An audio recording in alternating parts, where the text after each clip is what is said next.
დაგვიანებული წერილი გოგიტა აბაშიძეს. ჩემო გოგიტა, გთხოვ არასდროს არ მაპატიო. არასდროს მომცე გასაქანი არ შემიბრალო. ყველა ნაბიჯი დამითვალე, ყველა ულუფა. ჩემი სინდისის ასპარეზი დაგმე, ჩაკეტე. რადგან ეს მე ვარ, ვინც დაუშვა შენი შიმშილი.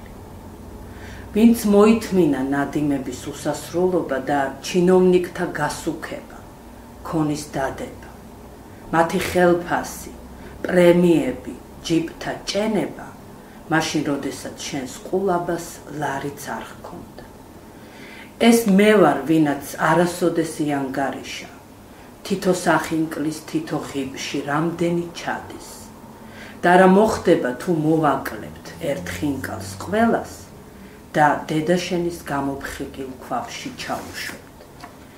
ეს მე ვარ, ვინაც არასოდეს დაინტერესდა რამდენი ტაძრის შემოსავლის და ფინანსების რამდენ პროცენტად აიყრიდი ტანს და ნელ-ნელა შენი გონების ყვავილებსაც დაგვანახვებდი. ეს მე ვარ, ვინაც შენთან ერთხელ არ ჩამოვედი, ვინაც არ ვთხოვე აფთიაქარ შენთვის წამალი.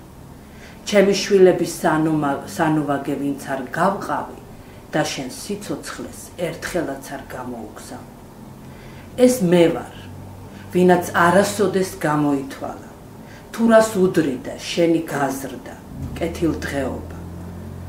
ვინც არ ჩახედა საქართველოს გაზრდილ ბიუჯეტს და არ იკითხა, აქ სად არის გოგიტას ბედი, სად არის მისი სათამაშო, სითბო, საკვები. 25 მარტი 2013 წელი.